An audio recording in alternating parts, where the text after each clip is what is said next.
Articles के दूसरे part में आज हम पढ़ने वाले हैं इसके यूजेस। ठीक है, बात आती है अगर मैं ए और सिर्फ एन की बात करूं तो इनमें डिफरेंस कहाँ पे होगा, क्या डिफरेंस होगा और कहाँ कहाँ पे ये यूज़ होंगे। ठीक है, so first of all difference between a and an. ठीक है, ये तो हम सबको पता है, ए का भी मतलब एक और एन का भी मतलब एक होता है। ठीक है, बट क्वेश्चन आता है कि ये कहाँ पर यूज़ होंगे। तो हमारे पास में अगर अल्फ़ाबेट की बात करूँ, इंग्लिश अल्फ़ाबेट्स की, तो दो कैटेगरी में उसे डिवाइड किया गया। पहला वोवेल्स और दूसरा कॉन्सोनेंट। ठीक है, तो जो ए का यूज़ होगा और एन का यूज़ होगा वो कहाँ पे यूज़ होगा, दिस डिपेंड्स। जो ए का यूज़ होता है, ए इज़ यूज्ड, कब यूज़ होगा। ठीक है, जब हम देखते हैं consonant sound, when we observe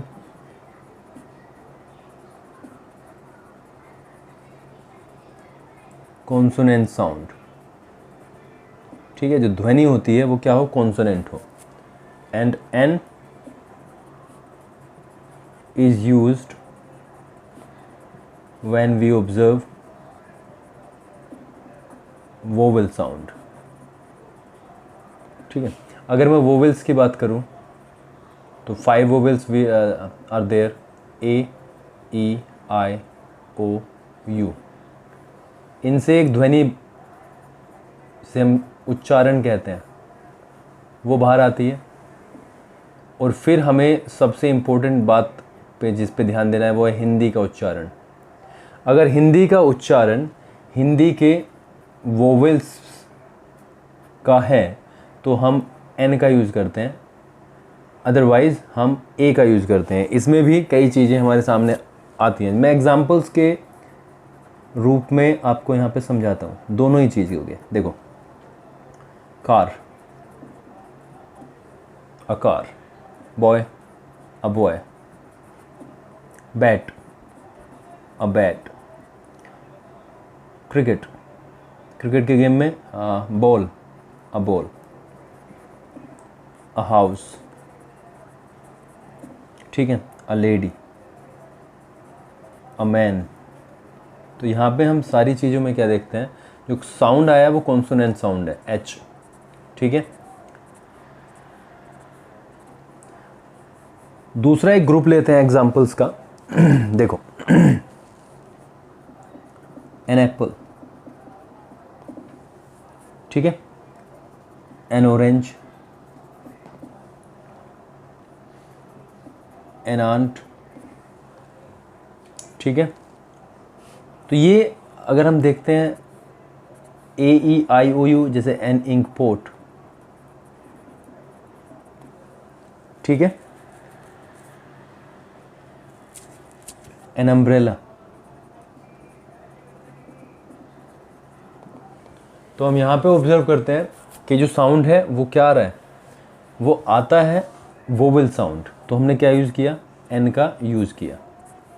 but कुछ एक्सेप्शनल केसेस में हम देखते हैं, जैसे ए वन वे टिकट। ये एक इम्पोर्टेंट बेसिस पे आप देखो यहाँ पे क्या है, वन। ठीक है, और ये ओ से शुरू होता है। अगर मैं यहाँ पे इंग्लिश में ध्यान दूँ तो O is the vowel, but ये साउंड क्या कर रहा है, ये कर रहा है वन का साउंड, यानी किसका, way. And way is consonant if we observe, if we see Hindi language. तो यहाँ पर that is why A is used. ठीक है, एक और चीज़ लेते हैं, a unique man. Again what we see is U. U क्या है, वोवेल है, बट इसका जो साउंड है वो ये है। ठीक है, अ यूनिक मैन। ठीक है, बल्कि अगर मैं यू को देखूं तो वैसे तो यू तो स्टार्ट हो, यू जो है वो वोवेल है इंग्लिश में, लेकिन अगर मैं कौन सा उसकी बात करता हूँ हिंदी की कॉन्सोनेंट, तो we are talking about the sound. ठीक है, एक और एग्जांपल लेते हैं, an X-ray plant, an X-ray plant. अब यहाँ पे हमने देखा कि जो वाक्य सॉरी जो एन है लगा है और जो शब्द है वो एक्सरे है। ठीक है, एक्सरे, लेकिन यहाँ पे क्या है बेटा, एन इज वाई, बिकॉज ये ए इसका साउंड है। ठीक है, सो हम बेसिकली कहाँ पे जाएंगे, हिंदी का जो साउंड बनता है वहाँ पर हमें जाना पड़ेगा। ठीक है, तो ये तो था ए और एन। ये है आपका पेज नंबर 1।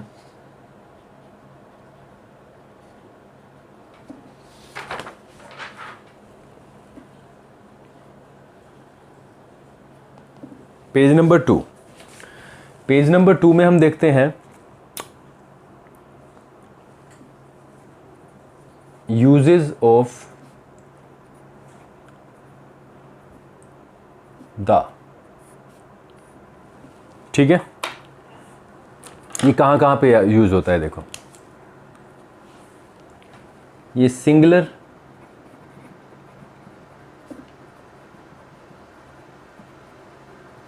काउंटेबल नाउन या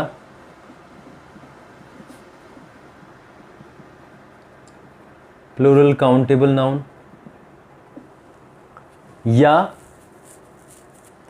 uncountable noun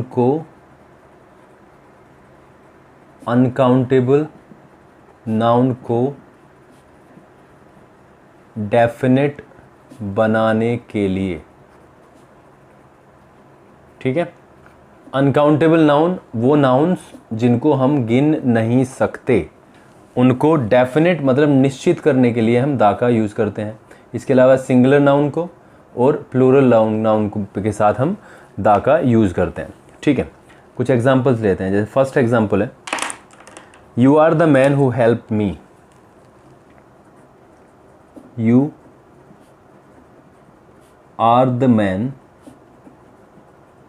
who help me. ठीक है, अगर हम यहाँ पे ऑब्जर्व करते हैं, मैन क्या है, काउंटेबल नाउन। ठीक है, और क्या है, सिंगुलर। ठीक है, number 2, these are the girls home I have invited. These are the girls home I have invited. देखो यहाँ पे गर्ल्स से पहले क्या लगा हुआ है, द। क्या ऑब्जर्व किया, ये क्या है, काउंटेबल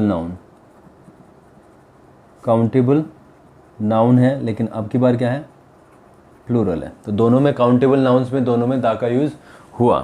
और तीसरा एग्जाम्पल जो कि एक special example, the water of this well is polluted. अब यहाँ पे हमने देखा जो वाटर है वो क्या है, अनकाउंटेबल नाउन है। क्या है, अनकाउंटेबल नाउन, जिसको हम गिन नहीं सकते, लेकिन उससे पहले क्या लगा हुआ है, दा। और ये जो दा लगा ये डेफिनेट करता है, यानी इस वाटर को निश्चित करता है। और ये वाटर कोई वाटर जनरल वाटर नहीं है, ये ऑफ दिस वेल में सिर्फ इस कुएं का पानी, सिर्फ इस कुएं का पानी क्या है, पोल्यूटेड है, and that is why we have used the. ठीक है, इतनी बातें बिल्कुल क्लियर हो जानी चाहिए।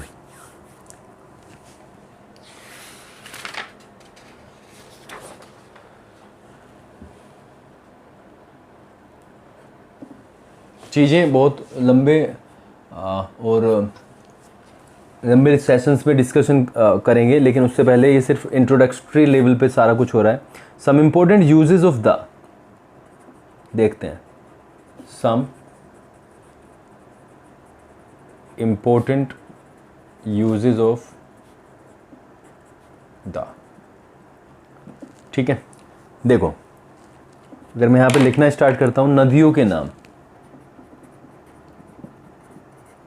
नदियों के नाम से पहले जो भी कोई नदी का नाम होगा उनके नाम से पहले, जैसे the Ganga, the Ganga, right. Number two में हम ले लेते हैं जैसे कि समुद्रों के नाम से पहले,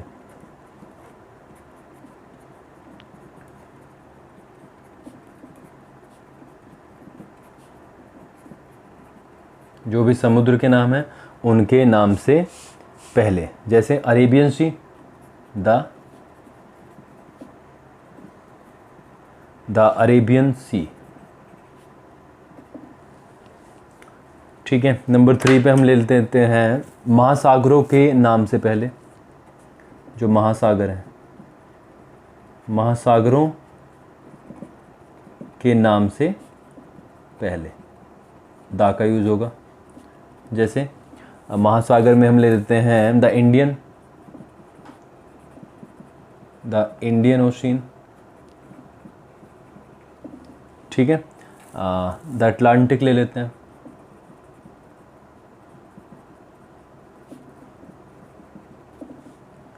इसके अलावा हम देखते हैं जो पर्वत श्रृंखलाएं होती हैं उनके नामों से पहले, पर्वत श्रृंखलाओं से पहले, जैसे द हिमालयाज।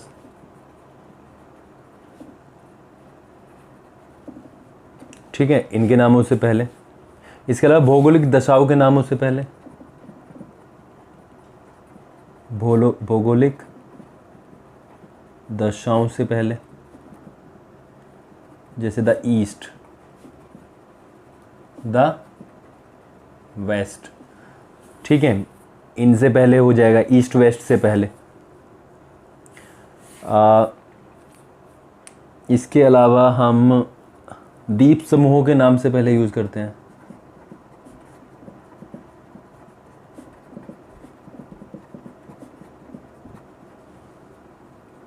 ठीक है, जैसे द ईस्ट, द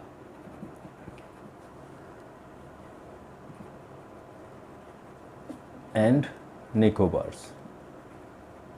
ठीक है, यहाँ पे हो जाएगा। इसके अलावा हम यूज़ करते हैं इसे, कुछ भौतिक स्थान होते हैं, वातावरण, भौतिक स्थान या वातावरण से पहले, जैसे हम कहने लगे at the bottom, at the bottom. ठीक है, इसके अलावा द टॉप कह सकते हैं, at the top, the centre. ठीक है, द वेदर, द वेदर हो गया, द वर्ल्ड। ठीक है, इसके अलावा हो गया, एक और चीज़ ले लेते हैं, द माउंटेन्स।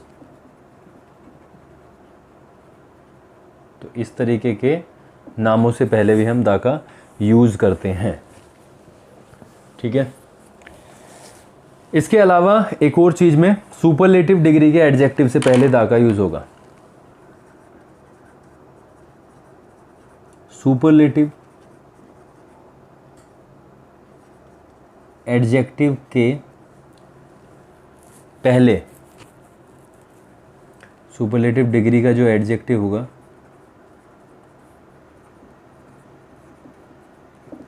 जैसे एग्जाम्पल में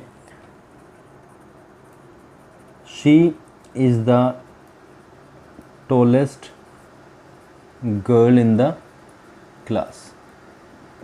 यहाँ पे देखो टॉलेस्ट, टॉल का सुपरलेटिव डिग्री एंड इससे पहले द का यूज़। ठीक है, जैसे India is the largest democracy, largest और उससे पहले द का यूज़। ठीक है, तो सुपरलेटिव डिग्री का जो एडजेक्टिव होगा उससे पहले भी हम द का यूज़ करते हैं।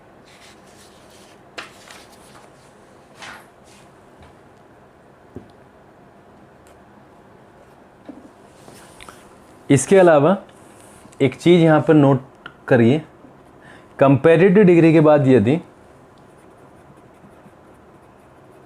कंपैरेटिव डिग्री के बाद यदि देन या टू का प्रयोग हो तो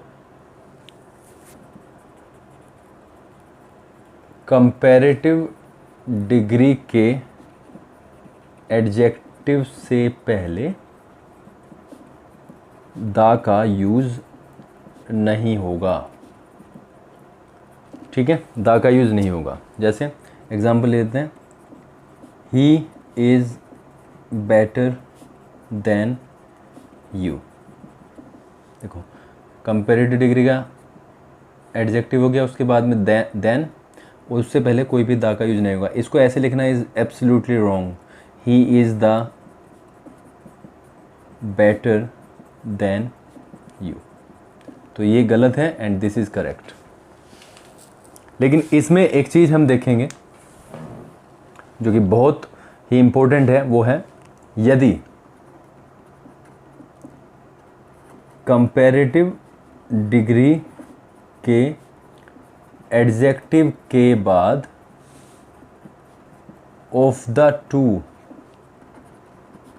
का प्रयोग हो तो एडजेक्टिव से पहले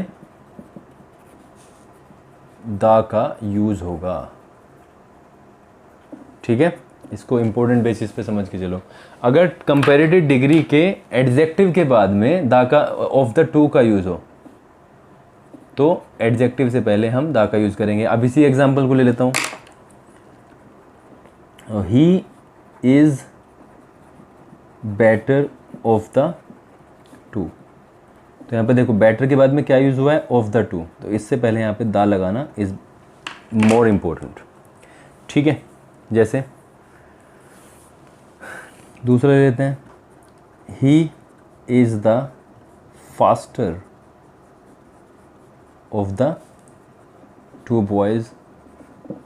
तो ऑफ द टू का यूज़ हुआ, फास्टर, फास्टर से पहले द का यूज़ हुआ यहाँ पे। ठीक है, एक स्ट्रक्चर मैं यहाँ पे बना रहा हूँ, एक स्ट्रक्चर है, उस केस में भी द का यूज़ होगा। जैसे अगर हमें यहाँ पे कंपैरेटिव डिग्री दिया, कंपैरेटिव डिग्री का एडजेक्टिव और फिर सब्जेक्ट हुआ, ठीक है, और यहाँ पे वर्ब है, और फिर से यहाँ पे क्या है, कंपैरेटिव डिग्री है, और फिर से यहाँ पे वर्ब है, सब्जेक्ट। ठीक है, सब्जेक्ट और वर्ब। तो इस केस में क्या होगा, इन कंपैरेटिव डिग्री से पहले जो एडजेक्टिव है उससे पहले हम क्या यूज़ करेंगे, द। हम द का यूज़ करेंगे। जैसे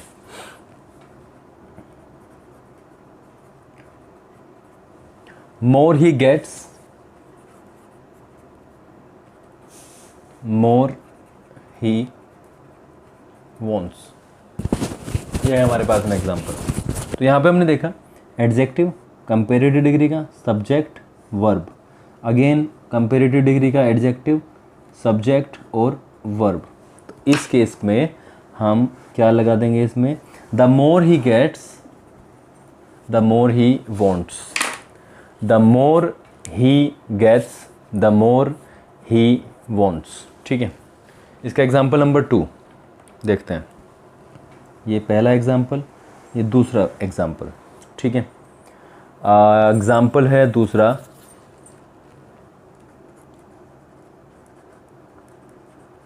द ग्रेटर द डिमांड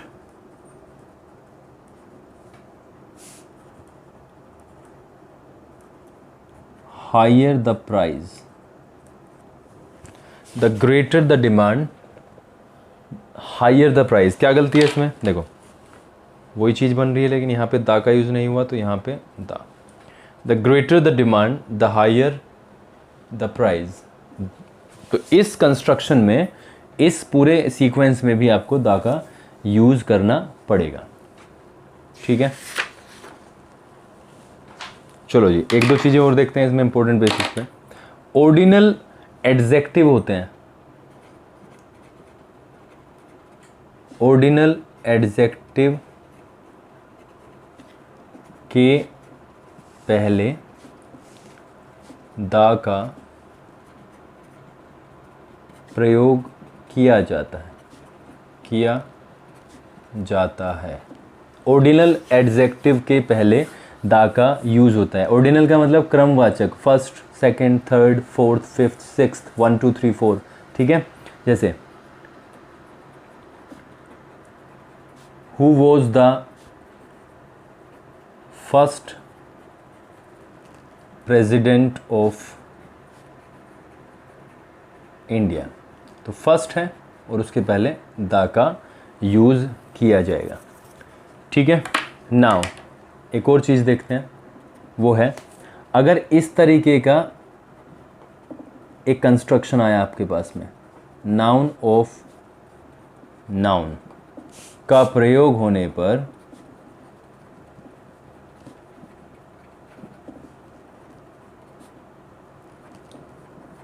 पहले नाउन से पहले द का प्रयोग होता है। नाउन ऑफ नाउन, जैसे स्टूडेंट्स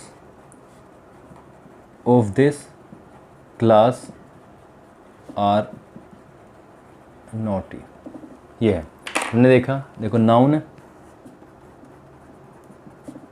ऑफ, और ये क्या है, नाउन। तो पहला नाउन कौन सा है, स्टूडेंट्स, तो इससे पहले दा का यूज होगा। तो कैसे हो जाएगा, the students of this class are naughty.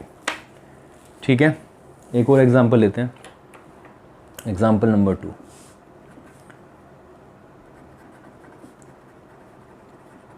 The teacher drew an attention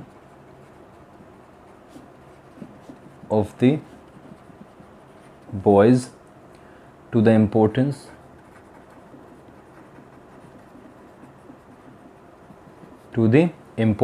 of regular practice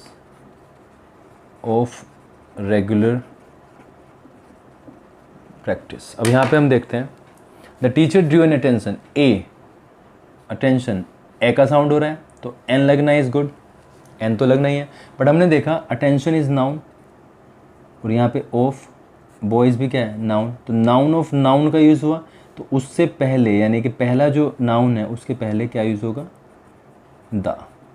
तो सिंपल वाक्य बन जाएगा, the teacher drew the attention of the boys to the importance of regular practice. ठीक है, तो इस तरीके से आप इसे इस पार्ट में आप करेंगे, जो भी कोई कन्फ्यूज़न हो वो भी रिमूव किया जाएगा, बट इन दोनों वीडियोज़ को बड़े अच्छे तरीके से, and after that the third will come